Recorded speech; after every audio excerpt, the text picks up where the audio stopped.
ملعوبة 0-0 حتى الآن. مباراة الذهاب على فكرة كانت هناك في الجولة التاسعة 3-2 للفريق هذه كرة خطرة كرة ملعوبة. الله، جول يا نجران، جول يا نجران، الله يا نجران. لعبة ورقصة ولوحة نجرانية. كرة الهدف الأول بتسديدة اتلعبت على طول. مين اللي مسجل؟ اعطيني الاعاده. لعبه كان فيها اختراق. عوض خميس، بو خميس، اختراق. هنا شوف الاختراق، شوف الغلطه في الدفنس في العمق. الهدف على طول في المرمى والفرحه في المدرج. وهنا الشيله وهنا الانطلاقه وهنا ريتشي. حتى لا نظر ريتشي وعلى واقنه. كره ملعوبه محاوله المرور العرضيه، كره جول. سريع يا نصر، سريع يا عالمي. الله يا قاهر الصحراء.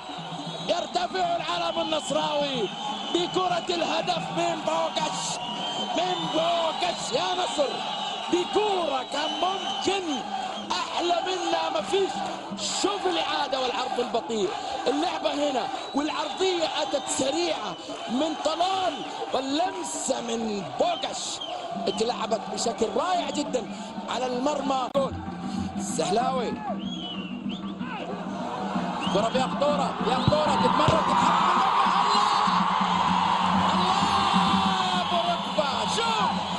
شوف جول هناك على النصر في العارضة، وهنا يروح على طول بركبة يسجل الثاني. المدرج يتحرك والمدرج فوق، ونجران 2-1 بهدف بركبة بكورة لعبت بشكل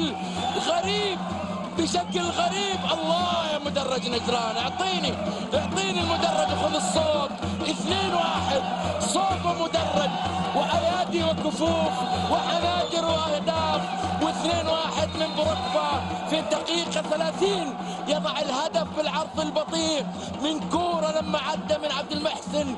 شوفوا المحاولة وشوفوا اللعب وشوفوا الإصرار، شوفوا التهيئة. هنا على باصة قائم بلياردو بلاي ستيشن نجراني في القائم على نظرات عبد الله.